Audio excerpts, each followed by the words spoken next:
Assalamu alaikum. We can hear you now. Okay. Assalamu alaikum rahmatullahi wa barakatuhu. Welcome everyone to the Insight to Islam Zoom discussion on Vaccs or not to Vaccs. Now, this is a very important discussion. It's very important that one, we be informed concerning our own personal health, and we need to look at some of the government policies that are happening right now. So what we have arranged with the help of our brother Mohammed Sidi, we have with us 4 doctors who are going to look at the vaccination program, the COVID-19 vaccination program. We'll have a presentation and we'll have input from other doctors. We also have some esteemed guests that will be putting some questions and some observations that the community have concerning the COVID-19 vaccination program. What we will be doing is anyone who wishes to participate, please, you can use the chat. The only people that will be speaking will be the doctors and a few of the guests that we've arranged to put the questions, specific questions to the doctors. But if you do have a question, please put it in the chat. Okay. Without further ado, I know we're running a bit over time. First, if I can get the doctors to please introduce themselves and just give a brief description of what area they're working in. So if we start with Dr. Bilal, then Ali, then Dr. Chowdhury. Assalamu alaikum wa rahmatullah. My name is Bilal. I'm one of the doctors. I'm currently on my respiratory rotation in St. Thomas Hospital. Assalamu alaikum wa rahmatullah. My name is Ali. I'm one of the academic doctors working in the emergency department in Ipswich Hospital. Assalamu alaikum. My name is Onik. I'm an academic doctor who's just finished an emergency medicine rotation. And assalamu alaikum. My name is Yusuf. I am a doctor working in intensive care in Queen's Hospital, Romford. Alaikum. And so if we can quickly, Dr. Saeed from Canada. Yeah. Assalamu alaikum. My name is Saeed Qureshi, and I'm at this moment freelance scientist, I should say, not perceived physician, but I work with Health Canada for 30 years and evaluating the drug product quality and safety and efficacy. And I'm going to talk about that. Excellent. Okay, just to introduce some of the guests we have with us, Abdul Kufi, Assalamu alaikum. We have Maria Tucker, and we also have Abu Suleiman and myself, and obviously Mohammed Sidi, who will be contributing to the conversation. Any of the other participants, if you have questions, please put it in the chat, and when we have time, we'll get to them. So if we can proceed with the presentation, I think that's done by Dr. Chowdhury. Fadlan.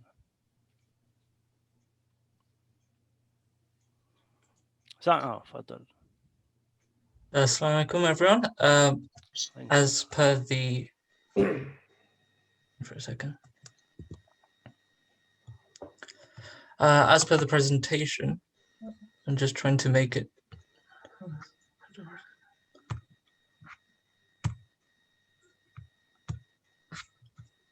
Yep, it's come up. It's fine. Perfect. Yes. So as per the introduction, my name is Onik Chowdhury. I'm an academic doctor in emergency medicine. And with my colleague, Yusuf Al-Tahami, we're the co-founders of the Razi Jannah Project. It's a community health organization that works with communities on promoting health and well-being. So before we start, I just wanted to talk about just a brief introduction to what I'm talking about. And first is talking about what immunity is, and just a general introduction to how vaccines work. And then we'll be going into more specifically with how the vaccine, COVID vaccine works, or the 2 COVID vaccines work, and why it's important. So first of all, the key message of this presentation is actually that vaccines do something which the body naturally does, which is produce immunity.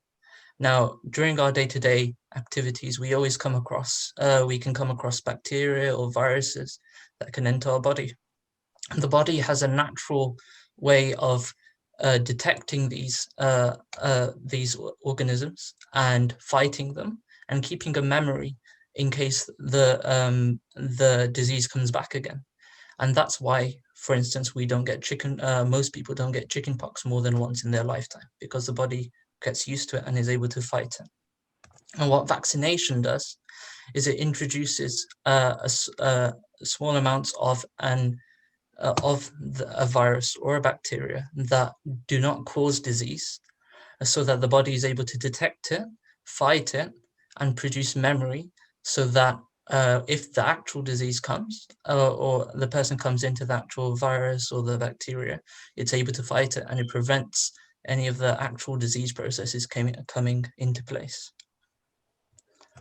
So we talked about sort of with vaccines, they contain small amounts of viruses or bacteria that don't cause disease. And the reason why they don't cause disease is because of three things. Either they're switched off, so they can't actually actively do anything in the body. They're just there for the body to recognize and fight. Secondly, they could be a weakened form, so they're not strong enough to cause any disease, and again are there for the body to recognize. And thirdly, it's a small part of the virus or the bacteria is introduced into the body, and that's just for the body to recognize. It's a non-working part of the virus or the bacteria. It's for the body to recognize, fight, and then keep a memory. So if we look at the Pfizer vaccine, it works primarily in the sort of third department, where the vaccine contains sort of like instructions for the immune system to produce small amounts of these extra parts, which are non-working parts of the virus, and for the body to recognize it, so that if the coronavirus if someone comes into contact with the virus, that the body is able to recognize it and fight it.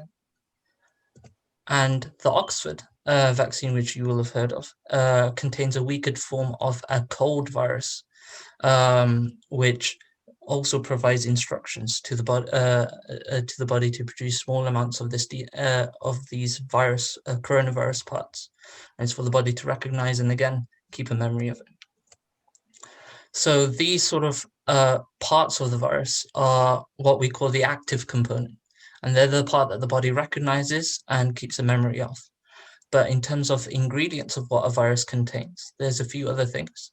So if we look at the sort of ingredients listed on sort of the Pfizer vaccine or the Oxford AstraZeneca vaccine, they contain adjuvants like like fats, which basically coat these virus fragments and stop them from being broken down as they're being injected or as they enter the body.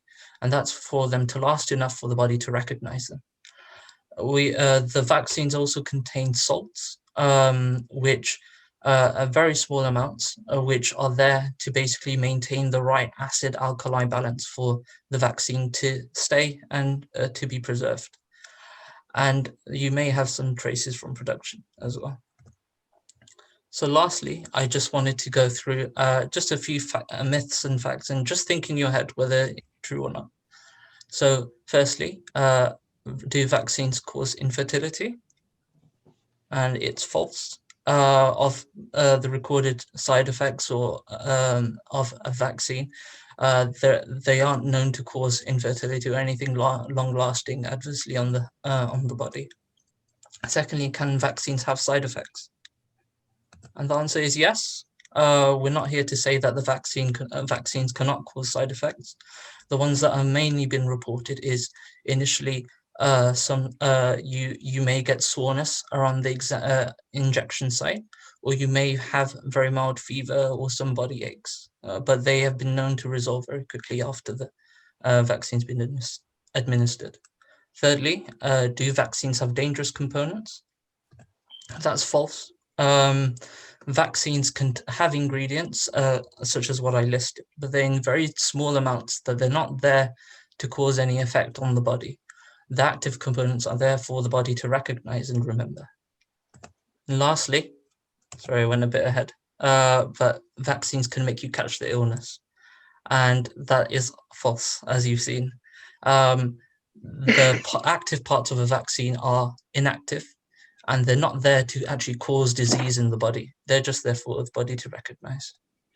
So lastly, I just wanted to say that taking a vaccine yourself doesn't just protect yourself, it protects many people around you. It protects your friends, your colleagues, and family members that may also be in your household. So that's the end of the presentation. Thank you for listening, and I'll hand over to the host. So good.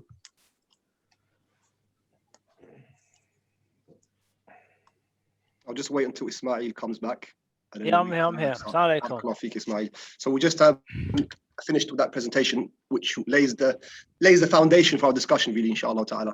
There is no doubt that there's going to be a variety of opinions about the vaccination program. It's important that this discussion that we're having, one, it's not a debate, it's a discussion. We're going to hear everybody's viewpoints, and we're going to have a chance, inshallah, to come back on them. My role, as well as Ismail's role, is to try and get a wide participation, not only amongst the panel, but also those who can leave questions from the chats. And my job will be going to the chats and getting those questions, inshallah. I already have some questions that have come my way even prior to this evening's discussion, inshallah.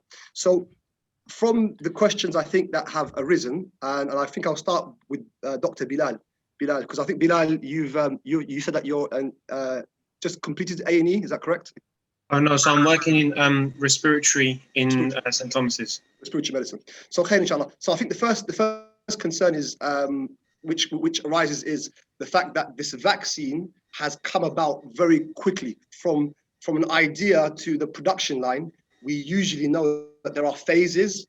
Not only that, but usually it takes about 5 to 10 years to produce a vaccine which people can actually put their trust in. The Pfizer vaccine particularly came about in a year. So that naturally does cause a lot of concern. Were there any shortcuts that were made? Are there any concerns that we should be having? What safety protocols were put in place for us to put our trust in the vaccination program? Sure. So before I get right into sort of into this issue in its totality, I would just like to sort of give my viewpoint and sort of my sentiments and my motivation behind coming to this session in the first place. You know, as a doctor working in the hospitals at this point in time, what we're seeing, and the other doctors can sort of corroborate with this, is not only are we seeing a high number of people coming in suffering from the COVID infection, but actually a number of people from the ethnic community, and namely also from the Muslim population, not only representing a high number of these people suffering from detrimental effects of the infection, but having worse outcomes. So we're seeing people from our own brothers and sisters from our community, regardless of what you believed in beforehand about the COVID issue, about the vaccine issue, unfortunately having the worst outcome. And in terms of morbidity and mortality, as in life-threatening effects, and also passing away, unfortunately. So for me, the vaccine at this point in time, with the information that we have, is a valid and sustainable solution for us who are actually vulnerable to these worst outcomes of the infection. So in terms of actually dealing with your question, I would say that yes, the average person is valid to have these concerns with regards to the speed of production and with regards to how it's formed. It's never really something that we've questioned prior to COVID, but essentially because the whole world has come to a standstill and the speed of this production, yes, it does raise some questions. But we need to understand the cards that have been dealt, and the circumstances that we're in is completely different to the circumstances in which previous vaccines have been made. Right. So, for example, when you look at your measles, your mumps, rubella, so on and so forth, it didn't come about, for example, in a whole global pandemic. What we have are the world's institutions, the world's economies, all coming to a complete standstill. And for the sake of humanity getting back on track with this, everybody has pumped their resources at the same time into the same problem that we're dealing with. Right. The second issue is that what we're seeing is the release of a vaccine, from the time frame that the UK has suffered from the coronavirus. But what we need to see is that the research into this has started right from when, the coronavirus, this strain of coronavirus was actually, present within Wuhan and China itself. So what we're seeing is actually the time frame is actually a bit longer than what we actually perceive it to be. The third issue is with regards to the bureaucracy and the paperwork that is needed under normal circumstances to get research and vaccine approval. Because of the pressing matter of the high infectivity, the complications, and the amount of lives at risk because of COVID, a lot of this has been bypassed. The last issue with regards to the research when converting the vaccine from different phases from one to another is that normally when the whole phase is done, at the end of that phase, the research is then collated and analyzed before it moves on to the next phase. But what we have, because of the severe urgency of the situation, is that the data is being collected and analyzed simultaneously at the same time. So that movement towards the next phase is actually a lot quicker than the normal circumstances, purely because time is of the essence. Inshallah. Ali, do you want to add anything onto that? Yeah, so adding on to what Dr. Aykaç was saying regarding the start phase of the trials actually being before a lot of people envisage them to be before. Coronaviruses aren't something new. We've known of 4 quite common coronaviruses, 2 alpha, 2 beta coronaviruses circulating in humans. They're all expected to be zoonotic in origin. They've caused 2 known epidemics in the past, with the SARS-CoV in China in 2003 and the MERS-CoV in the Middle East in 2012. And while both epidemics didn't progress to pandemics, we learned a lot about coronaviruses in general at that time, and they weren't expecting a pandemic to result from that. And so vaccines weren't considered very profitable almost for some of these companies, or wasn't considered something suitable, especially with the Eurocentricity of these companies and the fact that they don't try, if something's affecting the Middle East or something's affecting somewhere a little bit else, the money and the funding and the sort of effort isn't anywhere near as what it should be. So, but the point is that these previous 2 epidemics have helped us when it came to coronavirus this time. And in fact, that we could essentially start with all the sort of pre-research that we do before starting phase 1 trials. Typically takes between 2 to 3 years when we normally develop vaccines. All of that was able to be fast-tracked because of all the information we already had from known coronaviruses. We'll be able to begin with phase 1 trials, and then there was a very staggered approach. So a lot of people were taking risks, almost starting a next phase of a study, hoping the phase they were currently on was going correct. Sometimes it didn't work out, and you took 2 steps back. Sometimes it did, but with so many people doing this, it cohesively worked. So just very quickly, so I think what would be nice is that if we understand what the phases are. So going from animal subjects to it being produced and being put into our arm. What are the usual phases? Is it a 3-phase thing? Is it a 4-phase thing? Is there what's the criteria? We have 3 phases. We have phase 1 in which it's the first time. Well, before phase 1, even we do research around medicines before we begin human testing in humans. Phase 1 is the first time we officially sort of begin testing a vaccine or a medicine in humans. It's usually given to a small group of healthy volunteers. Exceptions include when something's used to treat a terminal illness and it's given to those who have the illness. The aims of phase 1 are to make sure that there's no major safety issues, clarify it can reach a targeted body area and stay there long enough to deliver its benefits. We get preliminary data from this and begin phase 2 trials if phase 1 is successful. At this point, we seek approval to involve a larger group of people in the trials. Usually now we're including people who have the condition and that medicine is targeting. So with these vaccines, people who have respiratory type symptoms, these are prophylactic, so it's a little bit different, but for medicines, usually it involves people who have the condition and we're trying to resolve it, or we're trying to prevent it and see how good we are at preventing it, which is the case for vaccines.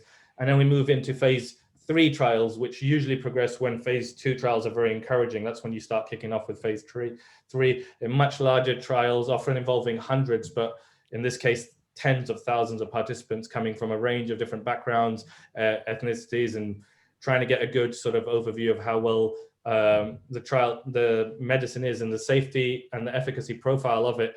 And we continue this long term, as in years, tens and 20, Right. 30, 40 years in the future, we're still sort of monitoring effects of even medicines that are very common to us now. Okay, khair, inshallah. Dr. Said Chowdhury it. mentioned. Oh, further. Tfaddal. Can I cut in? My first question would be, what are we expecting from these vaccines? Because obviously we've been told by the government the way out is going to be vaccinations. And efficacy in different vaccines is different. Some say it's 90%, some say 65%. As a community, as a population, what are we expecting from these vaccines in regards to change, in regards to getting our freedoms back, taking off the masks? And besides that, what is the alternative treatments like taking vitamin D, changing your diet, keeping fit? We've been told vaccines are the only way out. Okay, is that a reality that, okay, we got to wait for the vaccines to kick in and then we'll be free? Or are there alternative solutions? So any doctor wants to come in? So, sorry, you can go, Yusuf. Okay. Yeah, so I can answer part of that, and Bilal, please add on to anything. So there's three parts to that question, I think, that you've asked. One of the most important parts, and I did see it mentioned in the chat, is talking about improving immunity. Okay. Now, I absolutely believe in improving immunity, and we know for sure there are certain things that can help improve your immunity and can help improve what happens if you get coronavirus. And these are things that, like being at a healthy weight, exercising regularly, eating a good, healthy, nutritious, balanced diet. Okay. Now, those three things, and along all the other things that create a healthy lifestyle, will absolutely improve your health generally. And that will, hopefully improve your outcome if you get coronavirus. Those things, including vitamin D, do not prevent infection from coronavirus. And they do not prevent transmission of coronavirus. Gotcha. So I've seen patients, I work in intensive care. Okay. I'm literally, in the middle of a shift. My consultant very kindly allowed me to take an hour out to come and be part of this important discussion. But I've seen patients that were normally fit and well, that were normally very, very healthy, that were unconscious on a ventilator, requiring 100% oxygen. So this is not a thing, even if you're fit and healthy, even if you take all the herbal supplements in the world, okay, this is still can be a deadly virus. So when it comes to preventing the disease, the thing that's been proven time and time again is the most effective way of preventing infections is vaccines. And it's one of the reasons that vaccines are the most cost-effective way of preventing disease. And that's also one of the reasons why, they're not the most sort of popular kind of type of medication or type of treatment that's favored by pharmaceutical companies. What's different this time is the amount of funding that the government has governments around the world have put in to produce these vaccines. And secondly, it's in terms of efficacy, and the other doctors, I'm sure, can explain this even further. All of the vaccines have shown that they prevent death, which ultimately is what we want to do. They also show that they prevent hospitalization, which is also one of the most important markers for what we want to measure. Depending on the strain, there may be some variability. And I'm going to hold up my hands and say, look, it's not a perfect answer, right? The vaccines are available at the moment, will not 100% protect you from COVID.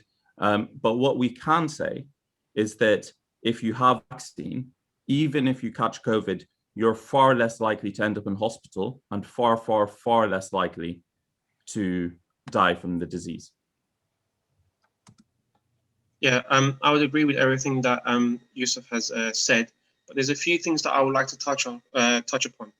One is, something which is prevalent within our communities, and it's not just purely for the COVID issue, but it's just the whole idea of, natural herbs or the natural treatments for illness.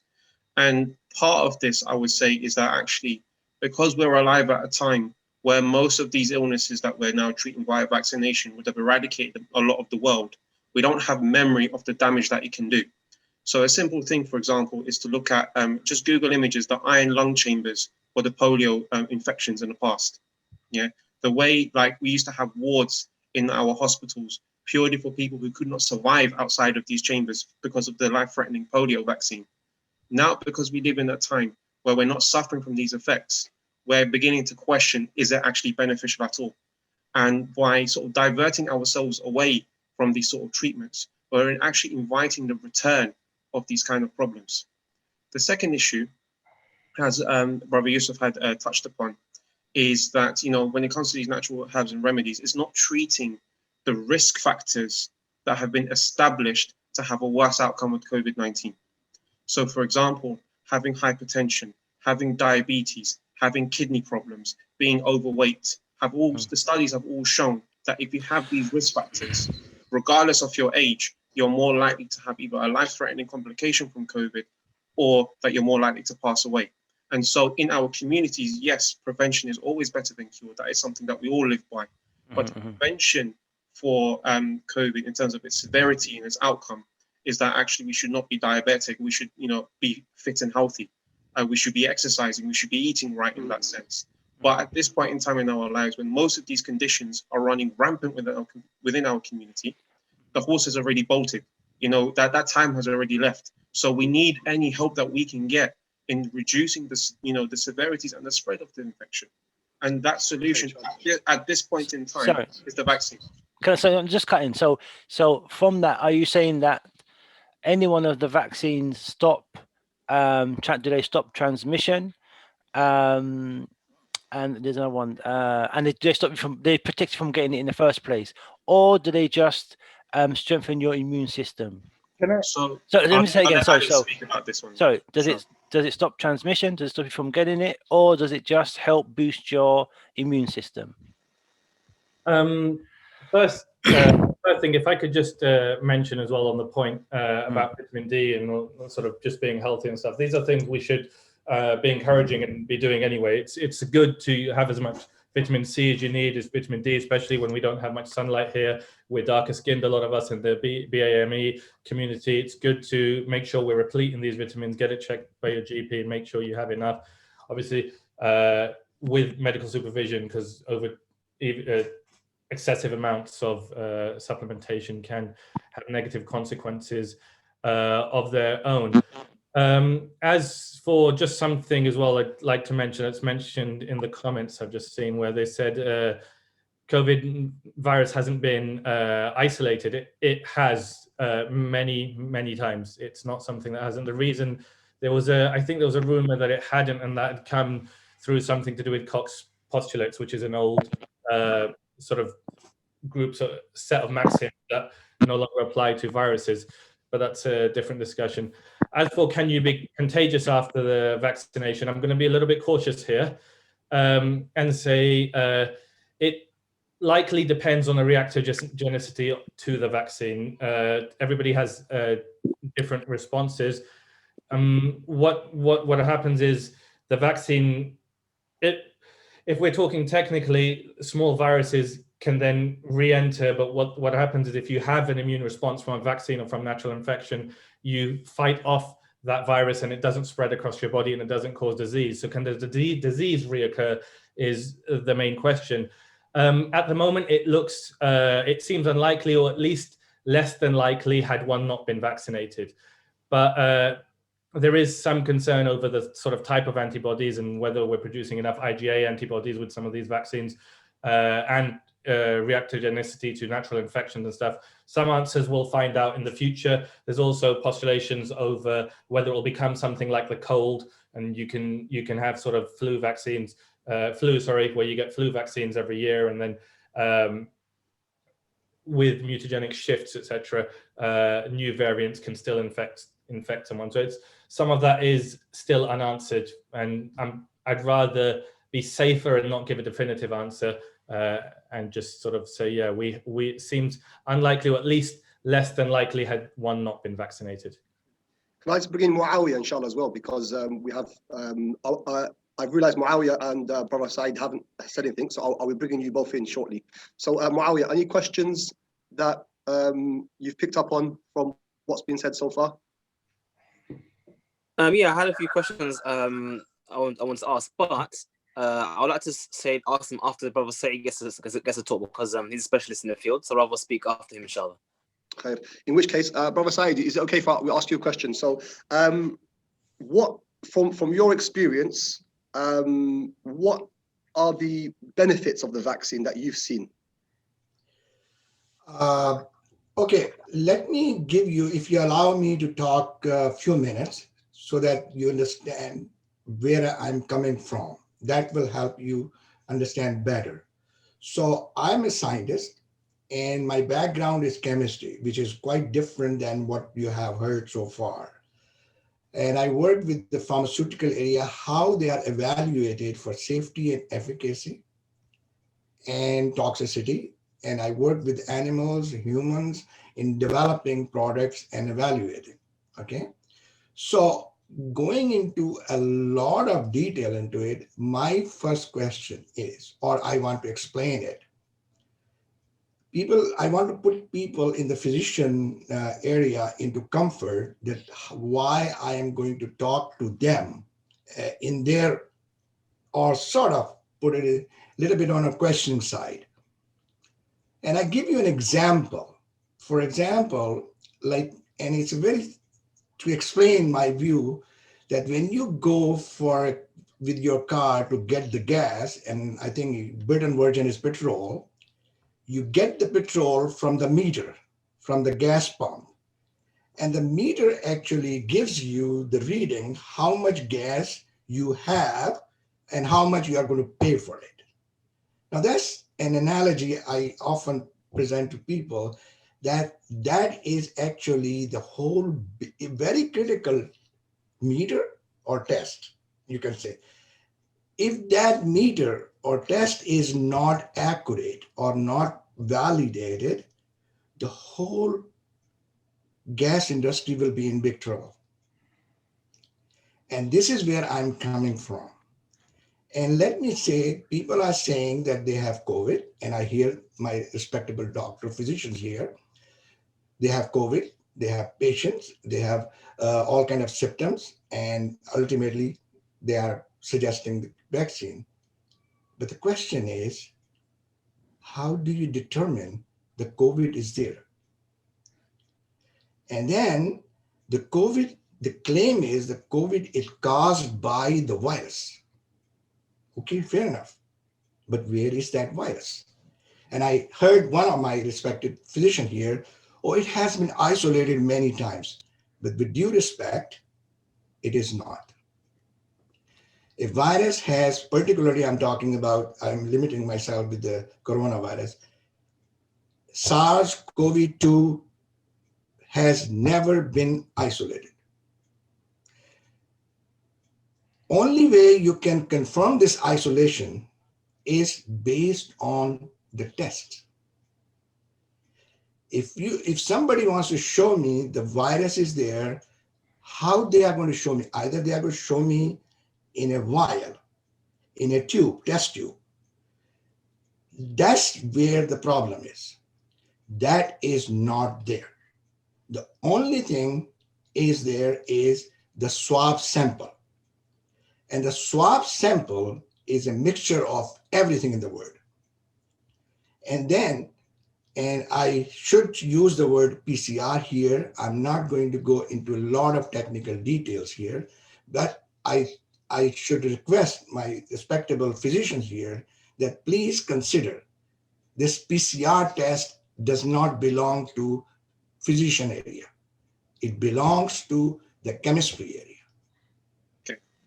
Okay. So let me finish, please. Sure. We'll let you finish, Said, and then we can ask for some we just basically ask for feedback afterwards, inshallah. Okay. So carry on. If the whole thing is based on this PCR test, first of all, PCR test never determines the virus to start with. It is only for the RNA or DNA. And RNA or DNA are, again, very standard, regular chemical compounds. So the testing is a chemical testing. There is no confirmation available as yet that this RNA or DNA they are monitoring or is really coming from the SARS virus. There's no evidence of that. Now, even with the RNA and DNA testing, any test from the chemistry, chemical testing, clinical testing, whatever way you define it, has to be validated. The PCR test has never been validated, particularly for the SARS virus. Because the reason I say that is for a validation of a test, any test, including PCR, you require 4 components. Number 1, you have to have the test has to be specific. It means it is testing what is supposed to be testing. So the swab sample has to be clarified, extracted. Number 2, it must have the sensitivity, and the test must be reproducible, day in, day out. And 4th, and the most important thing is, there must be a reference standard available for the test to be valid, what it wants to determine. And what we want to determine here is either RNA or, in particular, the virus. And none is available at present. Okay. So the test cannot be validated. Okay. So now, shall we allow Brother Ali Shah to come back, inshallah? Yeah. Ali Shah, is there anything that you want to comment on? Yes. So I will just mention very briefly. And then after that, Afwan, we'll bring in Muawiyah, inshallah. I would like to have a bit of an input as well after adding, inshallah. Yeah, I should just mention, I'm not trying to turn this into a debate of sorts, and thank you very much for your contribution. I should just mention, you said it was the domain of scientists and not physicians. I also have a biomedical background in biology and chemistry before I became a physician. I'm also GCP and NIHR trained. And regarding the PCR not being valid and these maxims essentially applying, a test not having a reference standard, for example, does not mean something does not exist. All it means is that we haven't gone through the normal way in which we isolate or whatever. And there are reasons for that. One being the time, one being the fact that this is a virus and not a bacteria like we are used to. And yeah, it's a very novel situation we find ourselves in. The reason why it all sort of stemmed initially was because the whole idea of isolates is a little bit weird when you get to a virus, because one of the primary things you learn this sort of GCSE level, even in science, is that a virus needs a cell's host cell to survive. And so when you isolate it outside, it doesn't survive a virus, which is why that initial isolate thing came from bacteria, but we've moved quite a lot beyond that now. I could just have a bit of input. Yeah. I think there is a misunderstanding on the investigative process in the UK about COVID itself. Many times that we accept that the accuracy of the test is not 100% with the PCR test, but the treatments of our patients have never been dependent on the PCR test itself. We have a whole blood profile when a patient comes in. We have chest X-ray signs coming in, which is. Could you tell us what they are? Could you detail exactly what that is? So, in part of the sort of the full blood count, you hear doctors saying when you go to the hospital, there's something called a low lymphocyte count. You find a high ferritin count. You find a raised D dimer. You have, troponin can be raised, LDH can be raised, the creatinine kinase can be raised. Not only is this specific in when you couple all of these blood test results together, is it specific for COVID? There's also a prognosticator on how well or how bad a person is going to do if they catch the COVID infection. So what we're actually using is the PCR test is in conjunction with everything that we're using together. when we look at the type of chest X-ray findings and CT findings that you're finding in the COVID infection, you can Google it and what a normal chest X-ray looks like and what a coronavirus infection chest X-ray looks like. You see a massive difference. So in terms of the sensitivities or the specificities of the actual PCR test, it's irrelevant when it's not the only profile that we're using to investigate these patients and to diagnose our patients. You know, for us, it's if it waddles and it quacks, it's a duck. Doesn't matter what, you know, what part of the angle you want to look at it.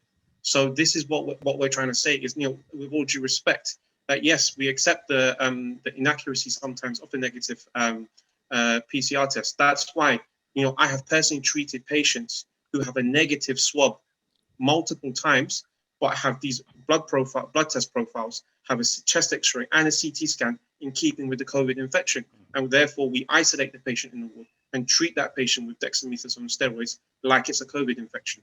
So I think the misunderstanding is that this is not the sole defining investigation for it.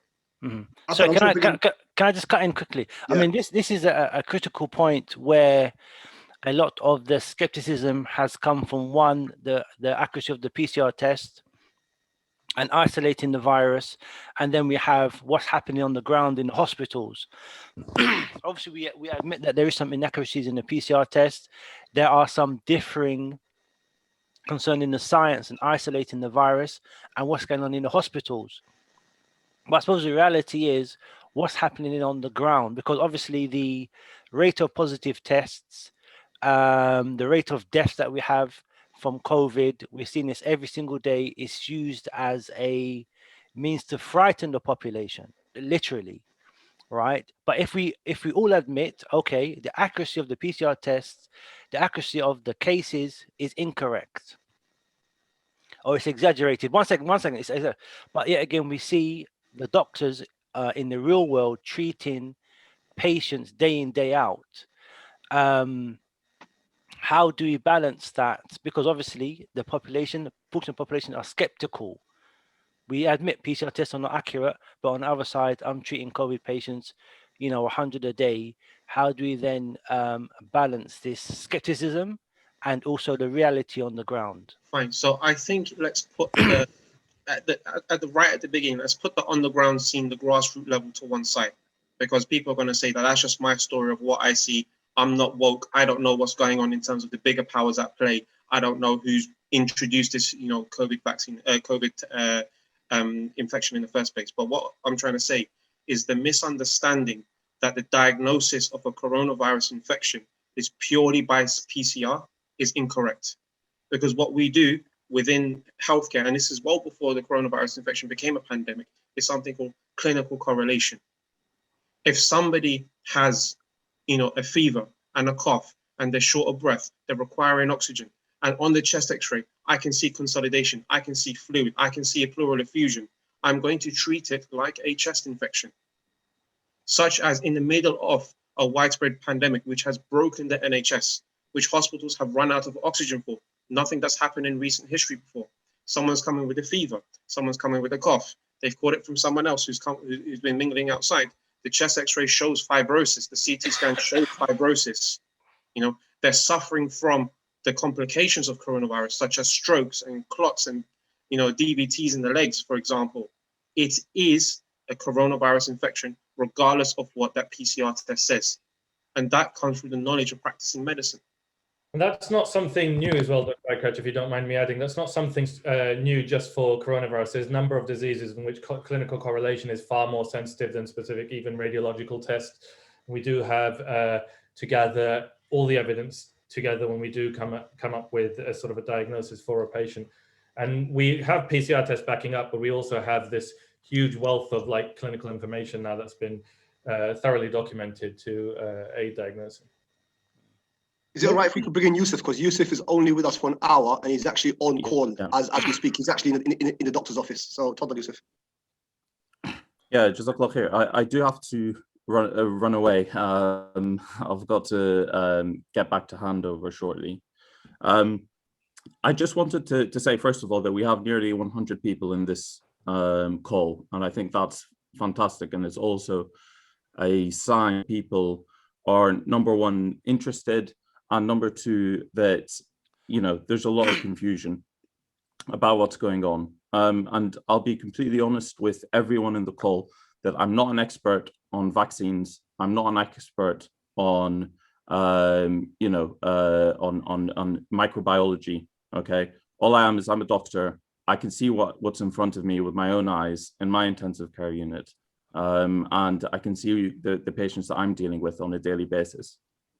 And really, the other brothers on this panel, mashallah, like they are much more knowledgeable than me, and I do urge you to listen to what they have to say. But what really I wanted to say, and what I wanted to really highlight, is what I'm seeing. And I don't think people understand what COVID does to your body. And you know, the reason why I'm mentioning this is not to scare anyone, but fundamentally, when it comes to medicine, much like the Sharia, a lot of it balance of risk versus benefit. A lot of it is balance between harm versus good. And when it comes to what I see the intensive care, I really, it's really upsetting. Okay. When you walk into an intensive care unit, especially in my hospital, where the second wave hit us really hard, you see row upon row of ventilated patients. And whenever we think of ventilation, it's not a nice, pretty sight to see. It's people that are unconscious. It's people that have tubes sticking into every orifice of their body. It's patients that look pretty much as if they're already dead. And it's an incredibly difficult sight. And I wonder if, you know, there are lots of loud people in this conversation, a lot of people that, you know, might deny the effects of coronavirus, might minimize the effects of coronavirus. I would like them to spend 10 minutes in an intensive care unit. And I wish that we could allow visitors, but we're not allowing any family members even into the unit unless a patient is dying. But I wish they could spend 10 minutes in my unit to see what it is really like. And the reason I say this is because when I lose a patient yesterday, you know, when I lose a patient that has, you know, previously fit and well, is a Muslim sister, right? So yesterday I lost a patient as a Muslim sister, and you could hear the family making dua, ringing throughout the department, right? As they, you know, held her hand as she passed. This is not something that is uncommon. This is not something that's rare. Every single one of the doctors here knows someone who's died of this disease, right? Has treated people that are dying of coronavirus. And in intensive care, I see the sickest of the lot. And all I want to say is that don't take it easy. Don't take it light, okay? Don't think that there's no risk or that the risk of the vaccine is greater than the risk of the virus. That's fundamentally not true. And you only need to spend 10 minutes in a hospital or even 3 minutes in an intensive care to know the answer. And Jazakallah khair, that's really all I had to say. Barakallahu feekum for this discussion, and really I'm very, you know, impressed by like the amount of engagement as well. Jazakallah khair, Doctor. Sorry, Sidi. I need to go back to Dr. Said because it's a very important question where we left with Dr. Said Qureshi concerning how he sees and measures the virus compared to how doctors see and measure the virus. Now, I think you wanted to, if you can carry on your point in regards to the PCR test and how you measure it as a scientist from maybe chemistry or biology background compared to how doctors are. I think there is a space between you two that people are talking about numbers, people are talking about, is it really COVID? So if you can just like go into a bit of detail on that subject, please. Okay, so what I was trying to say is that discussion, I think the discussion is going towards experiences in hospital. But I think that is not the topic of this seminar or this meeting. Discussion is whether the COVID is there and can the vaccine treat it. That's the question. Okay. Not we are believing the physicians. The physician sees all the time, and I'm not diminishing any the sickness or the deaths in any respect. Please don't misunderstand me. Everything what the physicians are saying in the hospital experience is perfectly right, and we accept that. But the question is, are these because of COVID, and are the vaccines are going to cure them? Okay. Okay, So, let me finish. all right. Is it okay? I can Yeah, go. yeah. Yeah, carry on. Okay, so it means somehow we have to, and apart from hospital, situation is outside. We are testing healthy people outside with COVID, right? Not the hospital scenario yet. We're asking people to wear the mask. Why? They are not sick people. They are not in the hospital.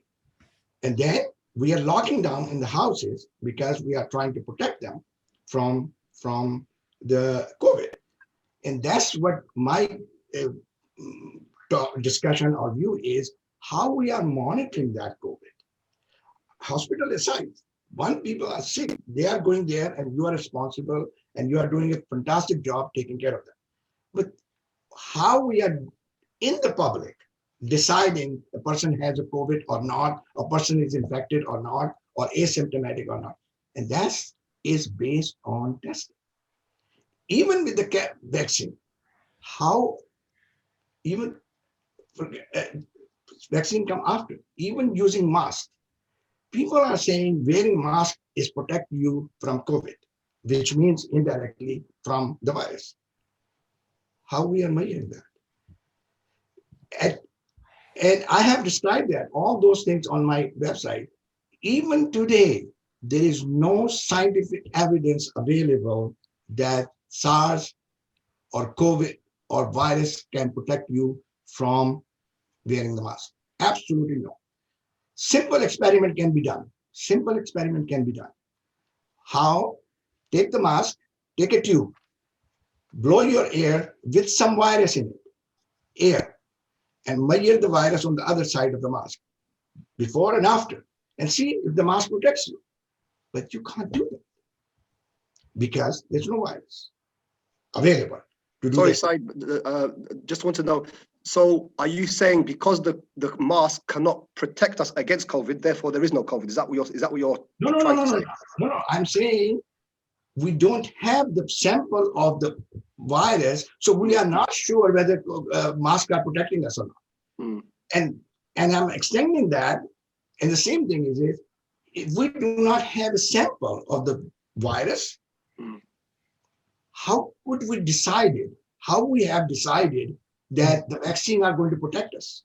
Okay, maybe we can. That's a question to probably put forward, inshallah. Yeah. We can't. Onik, do you want to contribute in this one? Because I've just noticed you're quite silent there. If go on, Ali. In the meantime, you can say what to say. Then we'll bring in Dr. Chowdhury. If Dr. Chowdhury has something to say, go for it. No, go ahead, Ali. Go ahead. Okay, first of all, yes, I should just mention thank you very much as well for actually quite an important question. Actually, I think this is got a number of dimensions to it. One is, let me just reiterate, viruses don't survive outside host cells. That's something that's common to all viruses, and so that experiment doesn't work because once it's left to host, the virus essentially is destroyed. They are obligate intracellular pathogens. They don't survive outside, essentially. The other thing is where we get the information from. The best place to get the information from, I can't remember actual specifics on particle sizes, but is actually engineering research. So research for engineers who deal with asbestos and deal with particulate matter and deal with some small sized sort of particles and having to prevent inhaling them. They've got a lot of good research on them. But that being said, I'm partly in agreement that the masks haven't had substantial amount of evidence that does show them having a certain degree of efficacy. It's nothing that we've proven initially, and they were initially hesitant with the masks, but they've seemed as we're going along with this and learning together, it seems like it is reducing infection rates. Haven't got any massive data, and it's a measure that's been put in place now, and it seems to be saving a lot of lives. It seems when you put a patient on a ward next to another patient that they're less likely to spread infection, especially if they've got aerosol generating procedures, if they're wearing masks, that they're not. But these are ongoing questions that we're trying to answer, and we're just trying to be as careful as possible. Essentially, there's no harm in there's no extra chance of catching it whilst you wear a mask, but there is a chance that actually you will spread it to family members and loved ones and those close to you and those you are around if you don't wear one. So it's the safer approach, essentially. And where we get our information, yeah, a lot of it is from one particulate matter in medicine beforehand into engineering studies. The question that I would like to put forward actually is, if I mean, the agreement here is that yes, the PCR test isn't the most accurate, and as mentioned before, it's not the only test that we use to actually diagnose a person. But if COVID has never ever been isolated, as you put forward, the only question is, and I would ask, what is the current pandemic? Like, what is the virus that everybody's dying from at this point in time? Now, Good question. Good question. if you're asking me, that's, with due respect, that's your job to give us the specific symptoms or the specific cause of the people dying. Do not label it COVID, because if you say COVID, then you have to show it is COVID. But yes, the problem is, right now, nobody can show COVID is there.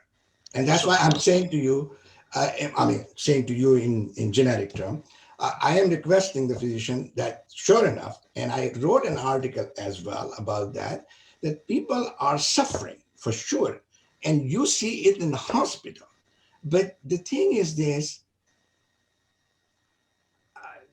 that does not translate into COVID. It could be something else. It could be God knows what. We have to be open for that. But the thing is, what happened is we have actually directed our attention, in my view, in my judgment, in a wrong direction, based on just labeling it COVID, and we cannot show it scientifically, at least in my view, that COVID is there. Because if you want to say, or somebody wants to say COVID, then we have to show the evidence for that. But those evidence are not there. So my second question in leading to that is, we're not saying that the PCR test is 100% inaccurate. Yes. So what is it in the true case that it is positive? What is it that it's isolated? Okay, now this thing is, you are saying about the test itself. Yes. So yeah. So the thing is it cannot be said. It could be God knows what, because right now you have to somehow, unfortunately, you don't have to use the test to start with, to be honest, because the test is just like I explained to people, it's like giving a weight approximation with your palm for something. Sometimes it's going to be accurate, sometimes it's going to, but God knows, it's a guesswork. So right now, the thing is that although I say that I heard you, that you are saying that you based on so many other factors, but you are trying to figure out what is happening with the patient. So, but everything else, most of the thing is happening with PCR. And PCR is actually, by default, is not a scientifically valid test. I request people, please remove that. And then in isolation, try to figure out what's going on. So then you will find Afwan, Bilal, just before you come in, can I get Muawiyah in, because it's been an hour and he hasn't said anything? Sure. I'm the lowest, but it's the most fun I've ever been in my life. So yeah, I mean, one of the things that's I've been wanting to ask for a while, and I think Dr. Saeed has kind of touched upon on this topic. I mean, I've got a few questions actually, to be honest, but this is one of the most important ones. There was a few things I've come across, and as you know, you come across all sorts of madness online, and one of them was the cases of people who suffered from flu in the previous years, and how the number of flu cases have actually dropped this year a number of COVID cases have raised. And I think that what they were trying to suggest was that many of the people who've been claiming to have COVID actually have flu symptoms, maybe severe reactions to flu, or it could be something like Brother Saeed said, it could be something completely different. And I think that's one of the reasons why even myself, I kind of abstained from taking tests, because even if tests are not conclusive, I think there was I think Elon Musk tweeted the other day that he took 4 tests in one day, 2 came out positive, 2 came out negative. So my approach has been, if I'm sick, I need to go to the hospital, then I'll go to the hospital. But I don't see what the test gives me anything extra. But I mean, I hope you guys can give some feedback on that. One thing I should just quickly mention, by the way, when Dr. Aykac was talking about tests and PCR tests, and there's one that Elon Musk are talking about, these are different types of sort of swab tests where you swab yourself and get a result and see if they've detected any COVID-19 in that swab. This isn't when they were sort of testing and researching COVID itself and doing PCR tests to check its existence, etc. Those are 2 slightly different things. And these tests differ hugely in sensitivity. One, especially, by the way, with Elon, it's strange that we're talking about Elon Musk today as well, but his name's been mentioned. But swabbing on yourself is actually due to user sort of, he's not a proficient user, basically. Getting someone professional to swab you raises the sensitivity a certain amount. Different mucosal surfaces you swab will do it a different amount, but that's essentially just on that swab, have they found any COVID on there? So it could be that you have COVID, but it's just not picked up on that swab. And sorry, I'll let Dr. Aykac Chowdhury continue.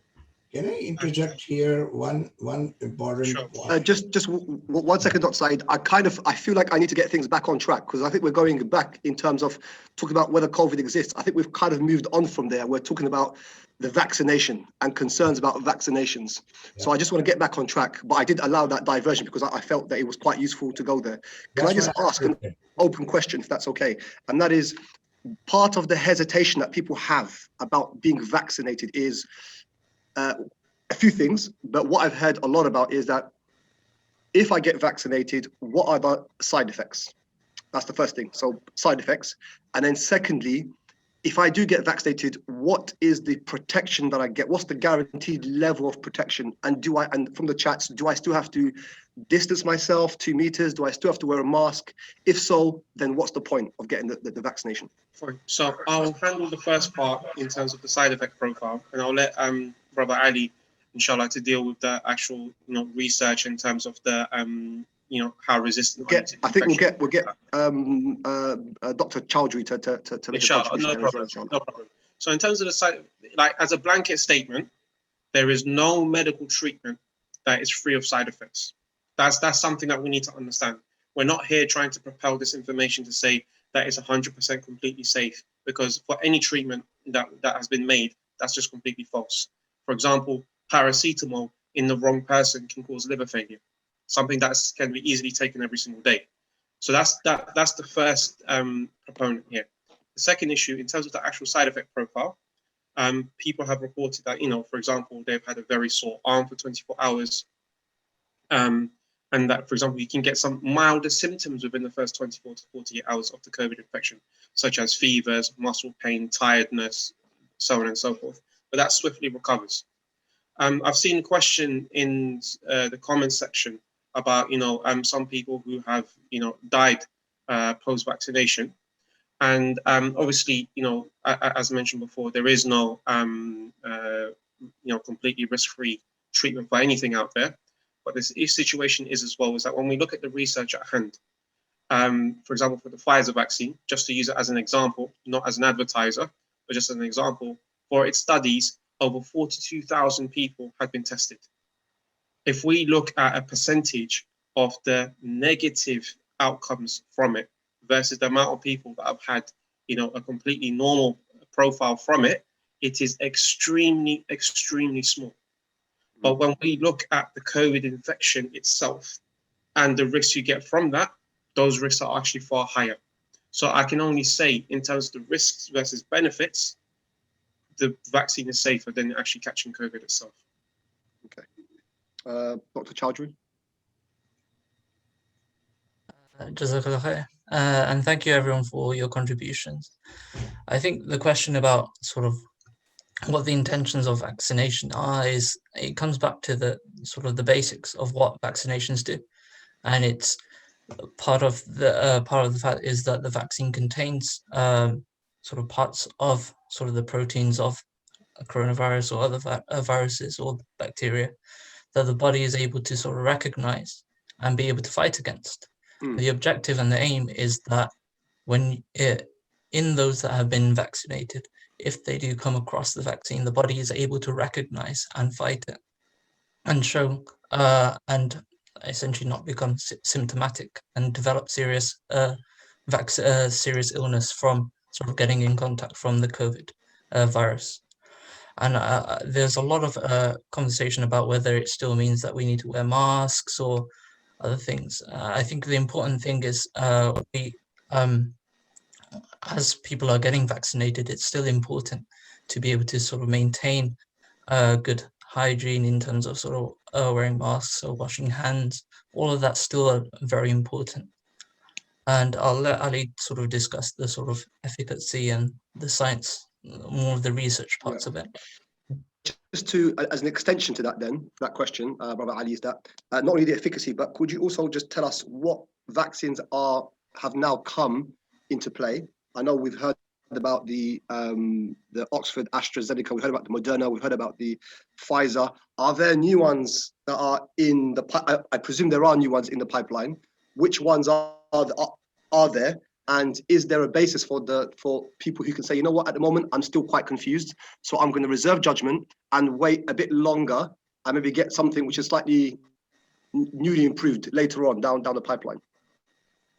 So I'll tackle that last question first, if you want. There's over 180 different vaccines currently under research at the moment. So listing them off isn't going to be ideal.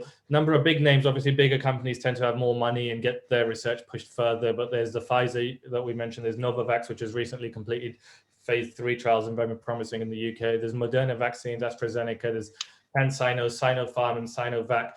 I don't think it'll be the most fruitful place here to sort of go through the differences necessarily, unless people are massively wanting to go through sort of the differences between each vaccine and which one to get.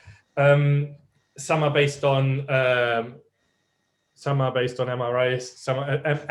some are more traditional vaccines, and they differ in their approach, but they're essentially aiming to achieve the same outcome. As for does it give 100% protection, the answer is no. That we don't have treatments in life. Life doesn't usually work like that, where we have 100% protection from things. Even bleaches on TV adverts claim to kill 99.9% of bacteria, because no one's that brave to say something eliminates 100% of something. What we do know is that natural infection and sort of vaccination immune responses can be compared, and we can see how effective vaccines are. What we know is that intramuscular and subcutaneous vaccines, which is what all the Pfizer and the Moderna, it's a jab in the arm that you're used to with these vaccines, tend to stimulate an IgG response and less of an IgA response. What it seems to show that it's significantly reduced the number of serious illnesses that people have contracted with COVID, as in they've made the number of people in hospitalized is usually one marker, and the other one is anybody who needed ITU support. Both categories of people have gone down significantly, as have the number of deaths. Now, it's important to know, and this is a question that comes up quite often, is, am I immune with natural infection? That's actually a very good question as well, because with a lot of things like chickenpox that was mentioned earlier, you build a natural response and you develop an immunity to it. And I should mention that coronavirus isn't anything novel. It's not something new that we haven't studied before. In current studies, what they do show is that a natural infection does produce an immune response, both IgA and IgG antibodies, and it seems to protect from upper and lower respiratory tract infections with COVID-19. However, it seems to correlate significantly with severity of the disease. So people who tend to get COVID, what that means is people who tend to get coronavirus infections and have very mild symptoms, don't really need hospitalization or ITU support, tend to produce a very lowly reactogenic response to the virus. And so what happens is they aren't as protected as someone who had a vaccine. It does, however, seem that people who have had needed high dependency unit sort of level, so ITU sort of level of support with their coronavirus, have produced very, very strong responses, immune responses, and a lot of them would probably be protected from future infections. In an ideal world, what we would be able to do is to measure the antibody titers of everybody who's been infected, and we can then judge by how high your antibody titer is, how much of an immune response you have. That we do that for things like hepatitis B, when we give it and we measure anti-HBs for hepatitis B, sorry, and check if it's sufficient to grant immunity. So Afwan, Ali, just to say, because we're speaking to a predominantly non-clinical audience, antibodies are the components in the blood that fight against any infections, including COVID. Is that correct? Yes, I should mention that when I say IgA and IgG, they're just two different types of antibodies that work slightly differently in the body. So that's what essentially your body fights to fights the virus with. What we have is we've also measured effects on spike protein. So that's the bit of the virus that the antibodies recognize, and we've measured in vivo studies as well. So studies in real life organisms, both tend to produce very similar results. So you do, in conclusion, you do develop some immunity with natural infection. However, that relates to how severe that infection was. So if you weren't hospitalized with ITU support, quite often it's a lot lower than the protection a vaccine would give, and it's no guarantee that you won't be infected again. There's a question that was just sent that I want to interject there. There's a question that was just sent. It's an extension from what you're saying actually now, and it's saying that the vaccines are mRNA. What does that mean? And does it affect our genetic components, which is DNA? Is there some sort of like a negative impact? So mRNA itself is a messenger messenger RNA, essentially within a cell. It's organized in sort of plasmids, and they give instructions to the cell.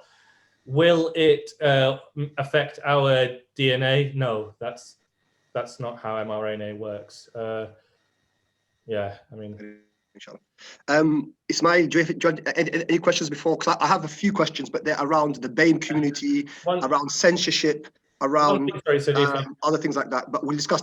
I think Abu Sulaiman, first of all, carry on, Alisha, and then we'll go to Abu Sulaiman. Yeah, I was just going to say one thing I should just mention as well. It's a gross misunderstanding of how mRNA works. I've heard that actually more than a couple of times about it changing your DNA or changing who you are as a person. I mean, that would be a very unusual, very sci-fi type of things, often proposed without actual, nobody mentioned the mechanism. It just, this does this and X does that sort of thing. So it's a bit of a strange one to kind of be questioned, whether it's kind of like you have to go back to basics in explaining cell structure and function.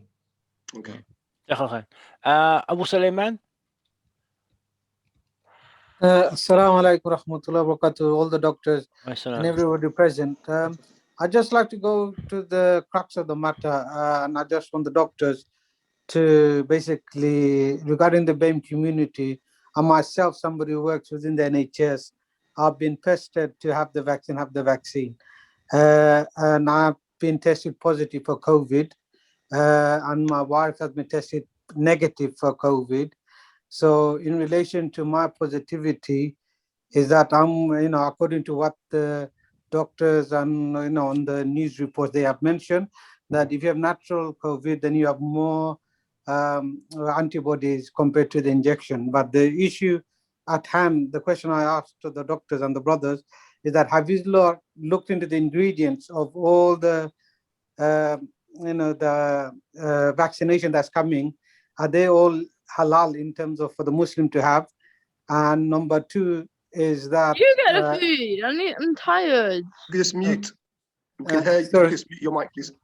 Okay, now number two, regarding the BAME community, regarding the so-called trials that all of these vaccination have done, did they do it on BAME community or didn't they do it on the BAME community? Was there participants or not? And thirdly, I would like to know, was the vaccination done on people who are positive or people who are healthy? Because if they are healthy, I don't see what is the purpose of giving it to healthy people when they're healthy, but it should be given to the sick people or people who are tested positive and then see the reaction they have. So that's the three questions I have.